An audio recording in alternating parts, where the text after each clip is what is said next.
La blessure sportive n'est pas seulement physique, elle peut être psychologique, voire psychosomatique. Et l'échec dans le sport, quelle place a-t-il vraiment? Est-ce réaliste de proposer à un jeune d'apprendre à échouer quand l'idée première véhiculée dans le sport est bien souvent d'apprendre à gagner?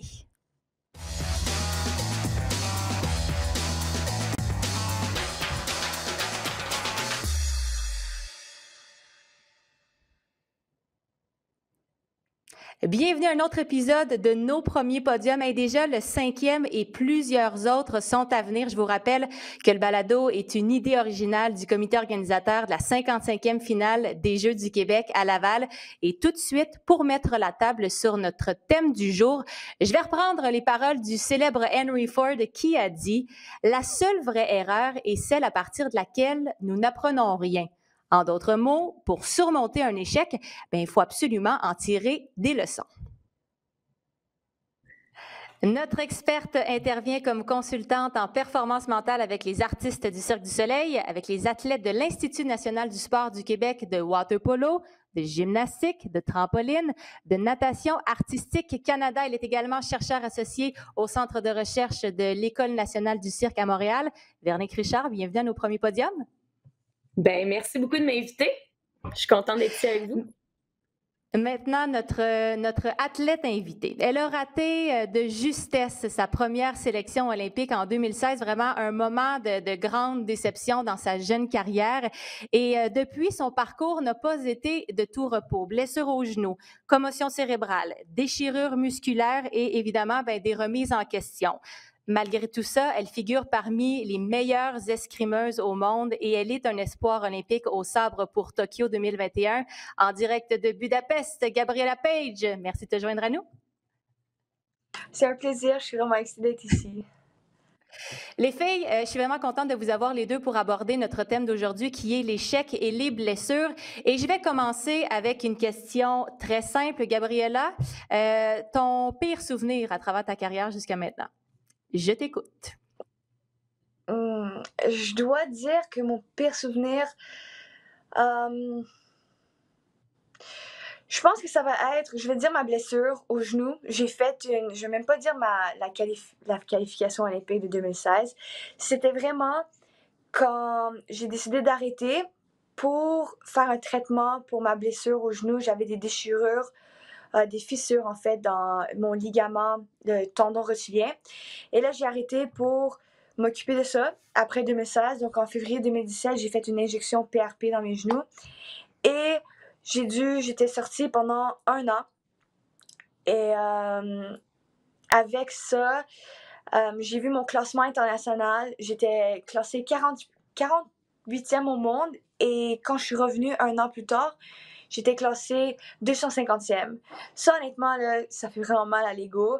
Mais là, on voit que là, je me suis repris. Mais c'est peut-être quelque chose qui m'a vraiment fait du mal. Et là, je vois Véronique sourire parce que j'ai l'impression que c'est un commentaire que tu entends souvent, ça fait mal à l'ego. Pourquoi quand on parle des blessures et en fait, pourquoi souvent on regroupe les blessures et les échecs dans une même discussion? Tu sais, Gabriela l'a tellement bien exprimé parce que ça a des conséquences. Ça a des conséquences sur l'atteinte de nos objectifs. Souvent, on pourrait dire que l'échec, en fait, c'est de ne pas atteindre ses objectifs. Dans le cas de Gabriela, je pense que c'est clair que cette blessure-là, moi, j'ai été quand même impressionnée par le classement mondial que tu nous as partagé. Elle arrivait vers les plus hauts sommets et là, 1 an avec une blessure et je retourne un peu plus bas. Donc, je suis rendue beaucoup plus loin de mon objectif. J'ai juste souri pour l'ego parce que c'est souvent un des aspects qui nous fait déterminer que, tu sais, un échec, ce n'est pas vraiment, tu sais, c'est juste réel pour nous. C'est selon comment on interprète la situation. Puis quand on sent justement que, ah, mon Dieu, qu'est-ce que les autres vont en penser? Tu sais, j'ai laissé tomber mes coéquipiers, mon entraîneur. Moi-même, je me sens un peu, disons, mis au défi là-dedans. C'est sûr que là, on peut facilement attribuer cette période-là de vie, comme Gabriela nous l'a dit, à un échec ou du moins une très grande adversité à surmonter. Gabriella, c'est quoi justement, toi, ta définition de l'échec? Comment tu la définis? Oh, souvent, l'échec pour moi, c'est vraiment plus par rapport à moi, qu'est-ce que ma perception. Euh, Penser à tout ce qui est extérieur, comme qu'est-ce que mon entraîneur va penser, qu'est-ce que mes parents vont penser, c'est vraiment secondaire. Je pense plus, c'est mes sentiments à moi, comment moi je perçois mes résultats ou ma performance. Euh, c'est juste un peu, je veux dire, échec. Je reviens aussi beaucoup à, je vais me sentir comme si je suis un peu comme embarrassée, un peu gênée que j'ai performé comme ça. Cet échec va apporter un peu un sentiment de honte. Donc, c'est comme ne pas être capable de performer à mon potentiel. C'est vraiment plus ça, mais c'est vraiment plus, ça a plus rapport avec euh, vraiment mes propres sentiments. Qu'est-ce que je ressens, comment moi je me perçois moi-même en tant qu'athlète. Parce que je suis, tu sais, souvent les athlètes vont vraiment reporter leur identité à comme leur résultat, leur performance. Et si jamais tu réussis pas, ça va vraiment venir t'affecter. Puis, tu sais, vivre l'échec et l'accepter, c'est deux choses complètement différentes. Véronique, toi, les athlètes avec lesquels tu travailles, comment tu réussis à leur faire accepter que l'échec est une étape normale du développement d'un athlète ou d'un artiste, par exemple, avec le Cirque du Soleil? Ben, pour commencer, l'échec ou l'échec perçu. On devrait, tu sais, Gabriella, tu l'as super bien dit, c'est une perception. Donc, lorsque quelqu'un perçoit qu'il échoue, c'est important de lui laisser ce moment-là d'émotion, parce que c'est souvent un moment qui vient avec un lot d'émotions quand même important. Donc, la première chose, laisser de l'espace, laisser le temps de traiter qu'est-ce qui vient de se passer. Gabriella, elle a mis des mots intéressants sur l'expérience. C'est pas à mon potentiel. Fait que, ils ont besoin d'un moment pour. Il y a une confusion. Au début, ils savent qu'ils sont meilleurs que ça, mais là, ça n'a pas donné le résultat espéré. Ils ont mis tellement d'efforts, puis les efforts n'ont pas nécessairement résulté en ce qu'ils espéraient. Donc, on laisse une période de temps. Puis ensuite de ça, moi, souvent, je vais offrir à l'athlète de revenir vers moi pour qu'on en discute lorsque lui, il sentira, ou lui ou elle, en fait, sentira qu'il est prêt. Puis là, ensuite, ben, on peut, dépendamment de l'étape à laquelle l'athlète est rendu, on peut y aller dans des petites stratégies de rationalisation, de modifier la perception. Puis souvent, ben, les athlètes, ils vont voir que malgré que le résultat attendu n'a pas été atteint, peut-être qu'il y a d'autres choses qui ont été atteintes qui n'étaient pas nécessairement. Puis, tu sais, j'aimerais s'entendre, Gabriella, je suis sûre que dans cette année-là, où est-ce qu'elle était, à cause de son genou, elle ne pouvait pas performer. Je suis sûre qu'en rétrospective, aujourd'hui, tu es capable de voir que tu as gagné des habiletés, que tu as gagné de l'expérience, que tu as peut-être eu du temps pour investir dans des choses que tu n'aurais pas eu le temps. Donc là, tranquillement, on essaye en anglais, on dit reframe l'expérience pour aller chercher ce qui a été gagné malgré la non-atteinte de l'objectif espéré. Fait que Gabriella, la parole est à toi. Justement, pour répondre à la question de Véro quand elle était interpellée, je te laisse la parole, vas-y. Donc, je vais être vraiment honnête, dans ce moment-là de mes genoux, j'étais jeune. Tu vois, même en 2016, je veux dire que j'avais 22 ans, c'est jeune.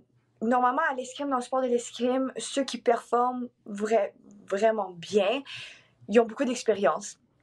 Évidemment, il y a des exceptions, mais 22 ans, c'est quand même vraiment jeune à l'escrime.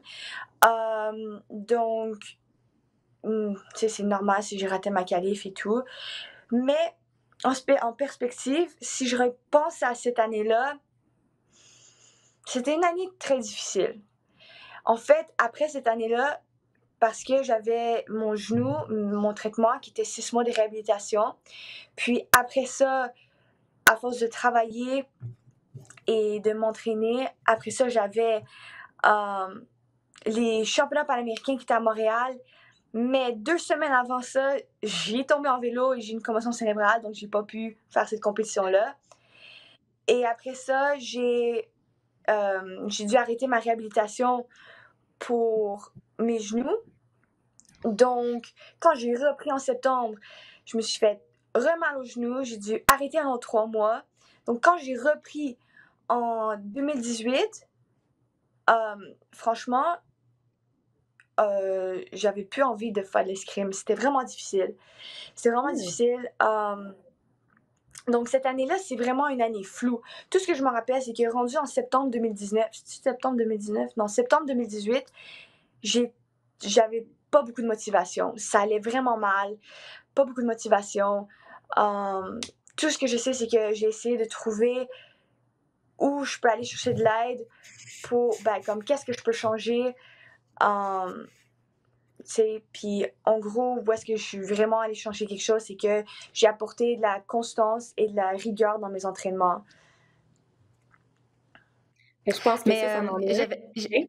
J'ai l'impression qu'elle avait comme un petit nuage noir qui la suivait d'année en année, puis tu sais, à un point tel qu'elle est devenue essoufflée de pratiquer son sport et a perdu le plaisir de le faire. Puis tu sais, je lisais quand je préparais l'entrevue que pour améliorer son taux de réussite, il faut d'abord multiplier les échecs. Mais je pense qu'il y a quand même une limite à tout ça, parce que là, peut-être aujourd'hui, avec du recul, il y a eu du positif dans tout ça, mais au moment où tu le vis aussi intensément dans un court laps de temps, comment tu réussis à continuer à avoir le positif, Véronique?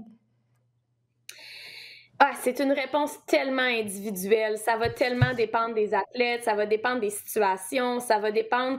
Tu sais, il y a des athlètes justement qui. Tu sais, en fait, Gabriella, toi, tu le perçois peut-être pas, mais il y a beaucoup de résilience dans ton histoire. Il y a des beaux gains aussi que je suis certaine soutiennent ta performance aujourd'hui. Est-ce qu'il y a des limites à l'échec? Tu sais, c'est situationnel, ces choses-là. Évidemment, on ne force pas l'échec. Si on peut l'éviter, tant mieux. Je pense par contre que, c'est ça, tu sais, c'est comme difficile à dire. Il y a des athlètes qui vont atteindre un très, très haut niveau en ayant eu très peu d'adversité, puis, c'est correct. Il y en a qui vont, au contraire, leur parcours athlétique va être, en fait, le tien, Gabriella, je pense est un bon exemple de ça, va être défini par les adversités, va être défini pour que ce soit des blessures, des non-sélections, des enjeux relationnels. Et ils vont quand même se rendre au sommet, pas nécessairement avec les mêmes habiletés. Puis c'est ces athlètes-là, des fois, qui vont, à un certain moment, être capables d'utiliser ces habiletés-là pour plus. Fait que c'est une question hyper difficile à répondre quand on rentre là-dedans, parce qu'on aurait un autre athlète que Gabriella avec nous en ce moment, on aurait un autre type d'histoire, puis c'est ça un peu la beauté du sport, c'est que ça devient un peu imprévisible aussi de savoir à quoi ton parcours va ressembler.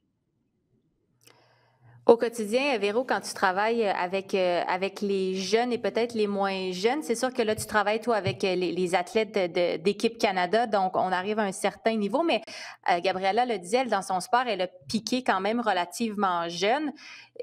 C'est quoi ton approche avec les plus jeunes versus un athlète un peu plus âgé? Puis aussi, est-ce que tu as l'impression que les plus jeunes sont moins tolérants à l'échec que les plus vieux? C'est pas tant une question d'âge. Pour moi, ça revient beaucoup souvent à une question de personnalité. Il y a des personnalités qui sont beaucoup plus résistantes à l'échec pour différentes raisons, que ce soit une raison, oui, de personnalité, mais de valeurs culturelles, comment ils ont été éduqués. Donc, il y a plein de facteurs qui vont faire à quel point tu es résistant à cet échec-là. Il y en a aussi qui ont juste beaucoup vécu d'échecs. Donc, que ce soit avec les jeunes, c'est sûr qu'avec les jeunes, on commence différemment à développer des habiletés psychologiques pour prévenir, justement, tu sais, on sait que dans leur carrière, ils vont en vivre des échecs. Tu sais, un parcours sans échec, à mes yeux, à moi, ça n'existe pas. Donc, c'est, OK, quand ils sont plus jeunes, comment on peut les outiller avec des habiletés psychologiques, que ce soit justement travailler la résilience. On n'est pas obligé d'attendre de faire face à une grosse adversité pour développer la résilience. On peut la développer tranquillement au quotidien à l'entraînement, développer la confiance, développer des stratégies d'adaptation. Donc, si on est capable de développer ces habiletés-là lorsqu'ils sont jeunes, on est en prévention. Donc, on se dit que ces habiletés-là vont être protectrices. Donc, elles vont être capables de protéger l'athlète contre les conséquences les plus négatives de l'échec. C'est sûr que quand on arrive avec des athlètes plus vieux qui sont déjà sur l'équipe nationale, qui ont déjà beaucoup d'expérience, eux, des fois, ils vont avoir développé ces habiletés-là de façon expérientielle. C'est pas nécessairement parce qu'ils ont travaillé avec un professionnel, mais ils ont eu des échecs, ils ont trouvé une façon de s'en sortir, puis à travers ça, ben, ils ont développé des habiletés. Donc, moi, quand je travaille avec les plus vieux, j'aime vraiment, vraiment beaucoup aller voir c'est quoi leur expérience, qu'est-ce qu'ils ont développé de façon naturelle à travers leur parcours. Puis ensuite, je bâtis sur ce qu'ils ont déjà développé à travers leurs expériences. Véro, Gabriella, pendant cette période... Oui, vas-y, elle lève la main, vas-y. Ouais. Souvent, ce que moi j'aime dire aux jeunes, si jamais, comme je parle aux jeunes, c'est que le truc, c'est que tout le monde veut voir des résultats immédiatement. Toujours. Ils s'entraînent, ils sont comme non, mais je réussis pas, je comprends pas, mais je fais tout le travail. Et je mets toujours l'emphase quand je parle.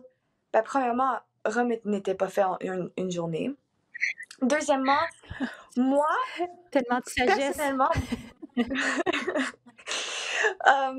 Personnellement, moi, ma carrière d'escrime, j'ai fait ma meilleure saison à vie en 2019-2020, où est-ce que j'ai fait médaille au championnat panaméricain, un tableau de 32 au championnat du monde. J'ai battu la championne du monde courante, numéro 3 mondial.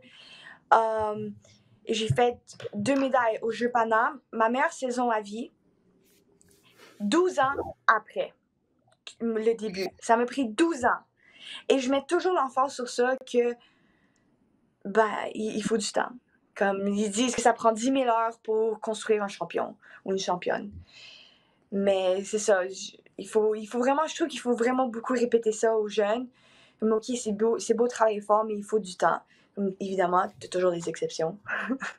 Mais tu sais, ça, c'est aussi c'est le discours que tu as maintenant avec du recul. Tu sais, quand tu regardes en arrière puis tu es capable de les faire, ces constats-là. Mais il y a un moment où tu es allé chercher de l'aide parce que le rôle que Véronique a avec ses athlètes, tu travailles avec des gens de l'INS aussi, puis tu as eu besoin à un certain moment donné d'aller chercher une ressource externe pour te donner un coup de main. Puis c'est pas une faiblesse de le faire, c'est plutôt une belle force de caractère d'être capable de dire, ben là, je pense que j'ai exploité tout ce que j'avais, je dois aller un petit peu plus loin pour réussir à passer au travers. Qu'est-ce que tu as fait exactement, Gabriella, dans cette période-là qui était un petit peu plus, je vais dire sombre, mais finalement, c'était vraiment juste c'était comme un passage obligé.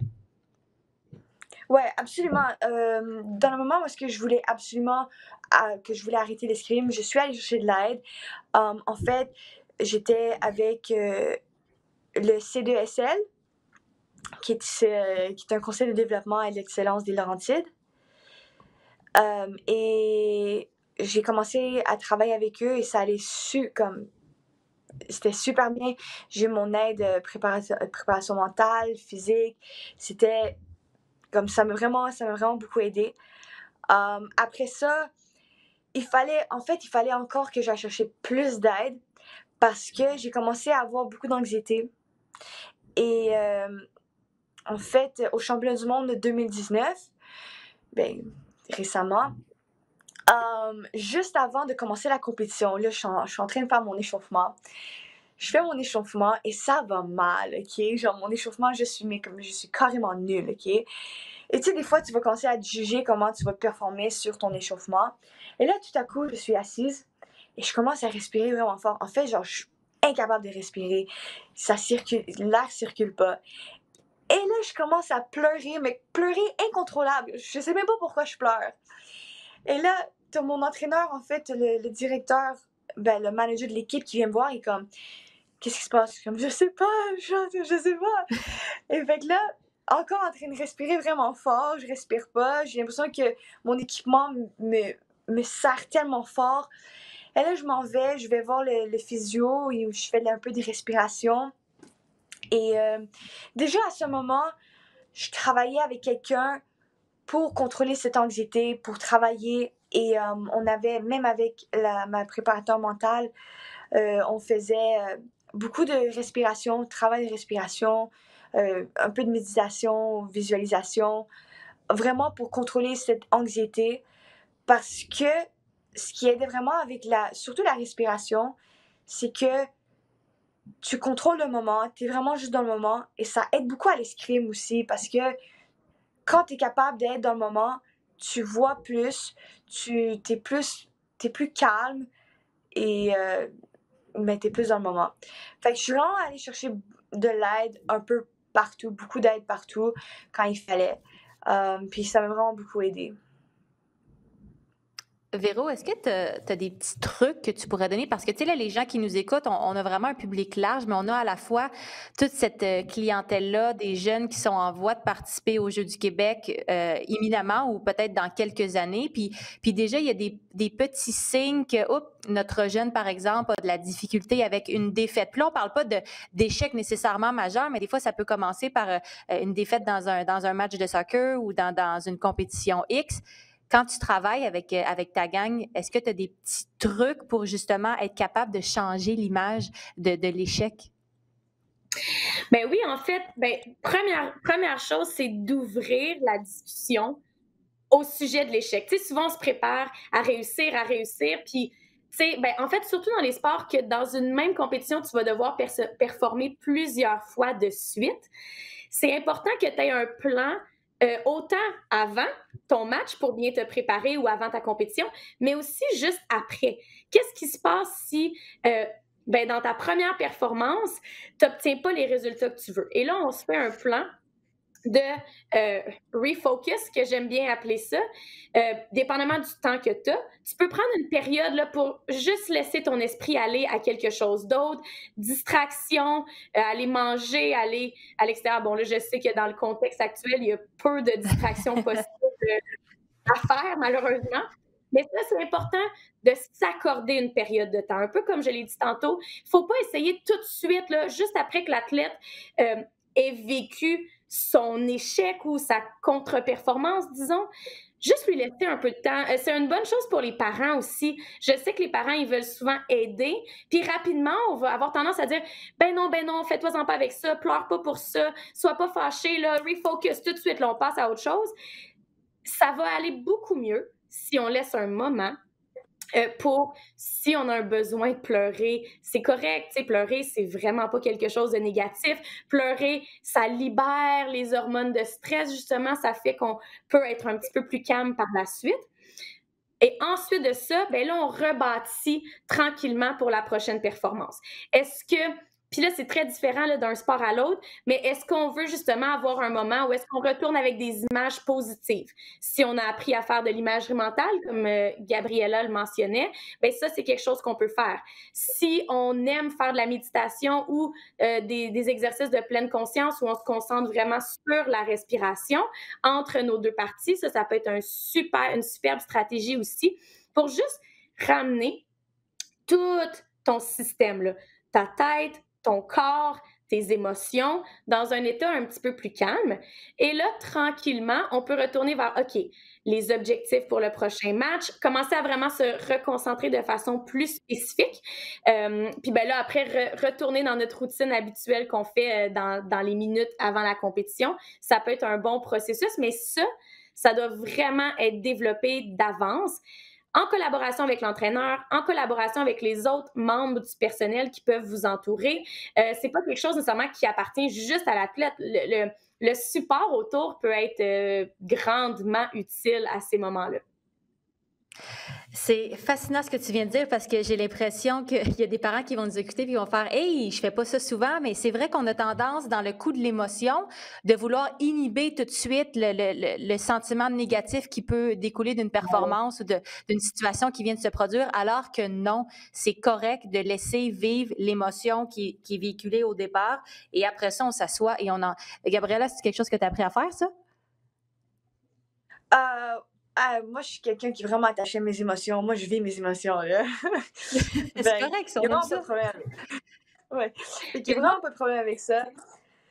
Ce que j'allais juste dire, une autre chose que je conseillerais, le fameux « pense pas négatif ».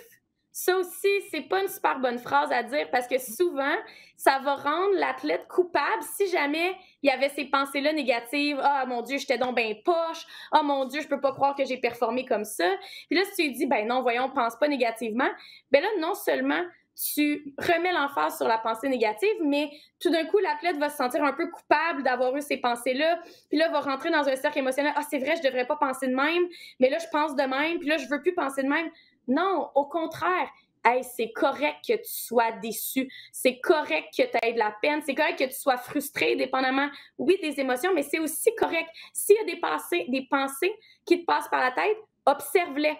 Tu les vois, là, ces pensées-là. Tout ce qu'on veut pas, c'est que l'athlète s'accroche à ces pensées-là, puis continue à les ruminer dans sa tête encore et encore et encore. C'est lui dire, hey, observe-les, observe qu'est-ce qui se passe dans ton corps, observe qu'est-ce qui se passe dans ta tête. Puis tranquillement, je sais que ça sonne un peu ironique, mais en donnant moins d'attention à ces pensées-là ou à ces émotions-là, en n'essayant pas de tout éviter ça, ben ça passe comme plus rapidement. Puis l'athlète est capable, il a eu son moment, puis là, il est capable tranquillement d'accepter ce qui s'est passé, puis ça libère de l'espace dans son esprit pour être capable tranquillement de retourner aux prochains objectifs, puis aux prochains, en fait, aux étapes de préparation qui suivent. Ben, C'est comme un enfant qui tombe. Oui, que... vas-y, Gabriella, excuse-moi. Ouais, parce que c'est bien que tu dis ça parce qu'en fait, ça c'est une de mes règles, c'est que si j'ai envie de pleurer ou si je suis vraiment fâchée, peu importe si c'est après la compétition ou même pendant, tu sais, comme j'ai fait un match et là je dois attendre et j'ai un autre match, une de mes règles c'est que, ok, vas-y, pleure, t'as 2 minutes. Après 2 minutes, c'est fini et tu te refocuses. Comme, vas-y, t'as le droit d'être fâché, t'as le droit de pleurer, mais c'est tout. Tu vis tes émotions, mais tu sais, tu peux même mettre un timer. Tu te mets un timer sur ton téléphone. Je dis toujours ça à mes amis ou à mes coéquipières quand ils sont vraiment fâchés. Je dis, OK, on met un timer, pleure autant que tu veux, lance ton masque, fais ce que tu veux, mais quand ça sonne, après 5 minutes, c'est fini. Tu ne penses plus. On passe à d'autres choses. Puis ça, c'est ce que je fais des fois. Donner ça prend quand même force. En fait, ce que tu dis, c'est beau, Gabriella, tu te donnes la permission de vivre ce que tu as à vivre dans le moment. Dans ton cas, tu y vas dans une approche assez... on met ça dans un cadre, on se donne 5 minutes, let's go. Bon, il y en a qui vont aimer mieux des approches un peu plus flexibles, mais chacun son approche, pour vrai. C'est vraiment intéressant d'entendre parler. Mais c'est ça ce que j'allais dire tantôt. Quand toi, Véro, tu disais de trop donner d'attention, souvent, ça fait l'effet inverse. Je pense à exemple un enfant qui tombe, qui s'écorche le genou, puis là, le parent qui fait « Ah non, t'as pas mal, puis on dirait que c'est pire, versus si tu donnes pas vraiment d'attention, OK, peut-être ça saigne pas, peut-être qu'il l'a vu, peut-être qu'il l'a pas vu, finalement, life goes on, puis finalement, on n'en entend pas parler. Je pense que c'est vrai. Puis l'autre chose que Gabriella, tu disais, c'est d'être capable d'écouter ses émotions, puis je pense que c'est quelque chose que ça s'apprend. Peut-être pas quelque chose qu'on est capable de faire en bas âge, mais ça se développe et je pense que quand on est capable d'atteindre ce niveau-là que tu as atteint, toi comme athlète, ça doit faire une différence immense sur la gestion des émotions en compétition, autant quand tu gagnes que quand tu perds. Et tu dois moins aller dans les extrêmes. Est-ce que je me trompe? Évidemment, j'ai toujours des moments. Je suis pas parfaite. C'est beaucoup plus facile quand tu es toujours dans la compétition parce que tu as toujours pratique. Tu vois? Tu as l'habitude d'être en compétition, donc tu as plus l'habitude d'avoir pas vraiment le choix, mais de contrôler. Comme tu as l'habitude de gérer tes émotions. Je veux pas dire contrôler, mais gérer. Mais là, ça fait longtemps puis tu fais pas des compétitions régulièrement, c'est un peu plus difficile. C'est très difficile aussi, souvent on va essayer de comme copier les sensations puis les émotions qu'on veut vivre en compétition dans l'entraînement et ça c'est tellement difficile à faire, tu sais, parce que l'entraînement que ça soit comme une compétition, c'est très rare qu'on va vivre ça. Mais pour moi, ça vient vraiment avec la pratique. Comme, tu sais, vraiment, tu es toujours en compétition, ça vient comme ça. Vas-y, Véro, tu avais l'air de vouloir ajouter quelque chose. Bien, il y a un aspect intéressant en lien avec les émotions, puis j'invite les gens peut-être à aller lire un peu plus là-dessus, mais quelque chose que je développe souvent avec les athlètes, c'est ce qu'on appelle, moi j'aime mieux agilité émotionnelle, mais il y en a qui appellent ça de l'intelligence émotionnelle. Il y a un super bon livre qui s'appelle, en anglais, c'est Permission to Feel. Il doit avoir la version francophone, puis il y a aussi une version francophone de Agilité émotionnelle par Susan David. Des excellents livres pour les parents et les entraîneurs qui nous écoutent, peut-être un peu plus accessible pour cette clientèle-là. Puis dans le livre, en fait, c'est ça, il faut apprendre. Tu sais, Émilie, tu disais, c'est exactement, oui, c'est un apprentissage. de reconnaître nos émotions. On sait que des adultes sont habituellement capables d'identifier entre 5 et 7 émotions, mais il y a des centaines d'émotions. Tu sais, quand on se fait demander comment tu vas, combien de fois vous répondez bien? C'est le plus gros mensonge de votre journée, là. Ah, je vais bien, c'est correct, je suis correct.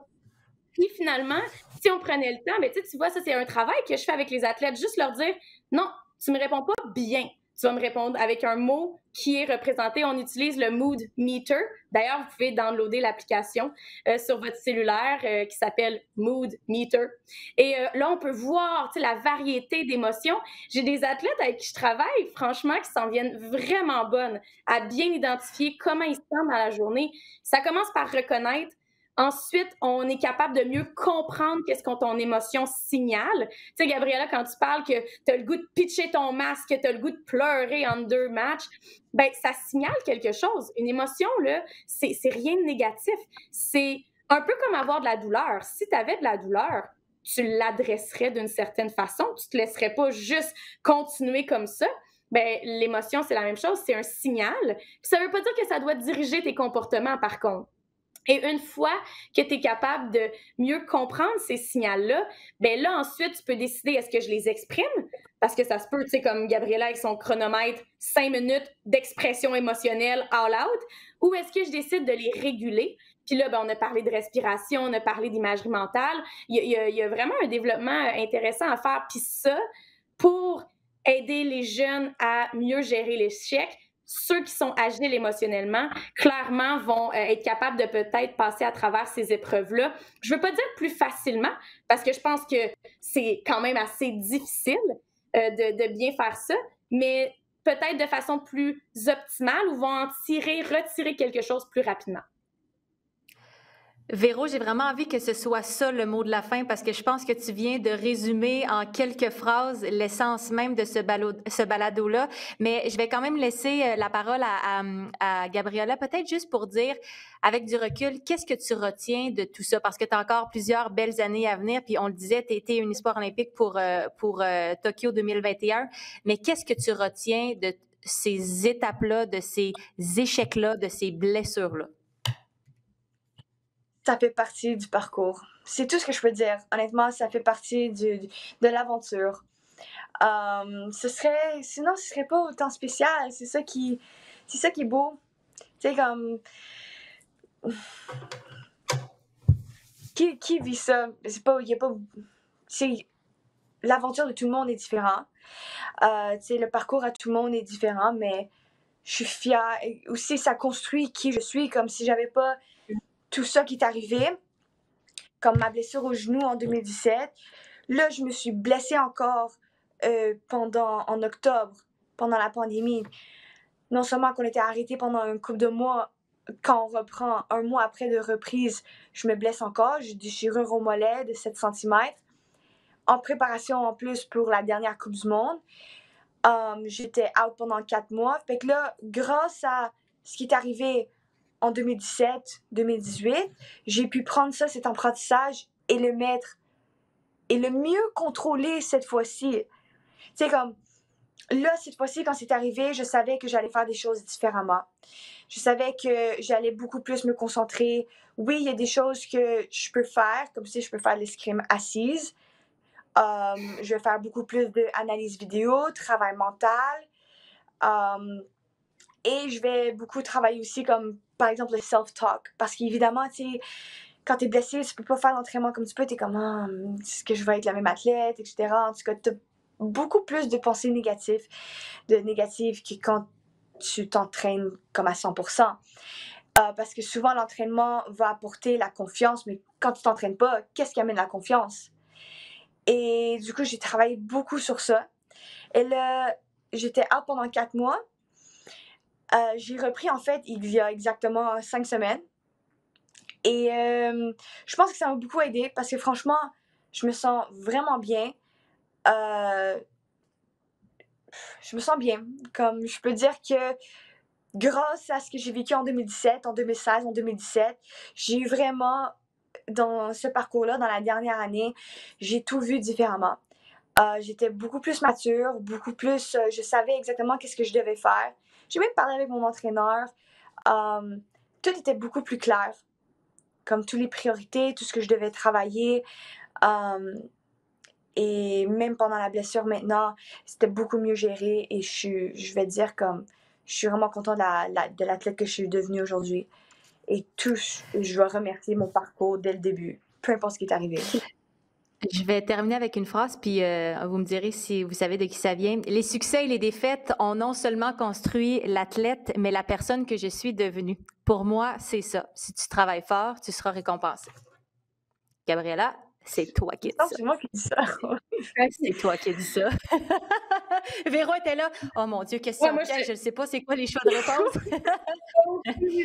Mais non, c'est toi qui as cité ça, Gabriela. Puis je pense que encore une fois, à ta façon, tu résumes bien ce que c'est ce parcours-là d'athlète qui n'est pas parfait et ce qui ne le sera jamais de toute façon, mais qui vraiment peut être fort excitant.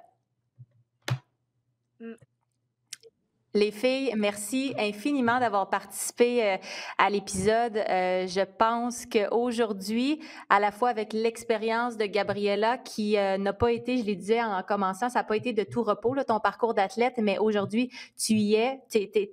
T'es vraiment à un doigt de pouvoir participer aux Olympiques. Et Véro, de ton côté, ben, je suis contente de pouvoir t'avoir sur le balado parce que je sais que tu es très occupée, mais je savais aussi que bien que tu travailles avec des athlètes de haut niveau, tu avais une petite twist qui allait pouvoir être intéressante pour notre public du 12, 13, 17 ans qui participe aux Jeux du Québec. Fait que merci, les filles. Ben, merci, Émilie. Puis merci, Gabriela. C'est le fun de t'entendre parler. Ouais, merci beaucoup, Émilie. Merci à toi. J'ai appris quand même des nouvelles choses, comme je vais les appliquer. Cool. Merci, les filles. Bye. Bye, bye. Bye. Cadre du segment Saviez-vous que la parole est à Triathlon Québec qui nous présente un de ses super projets.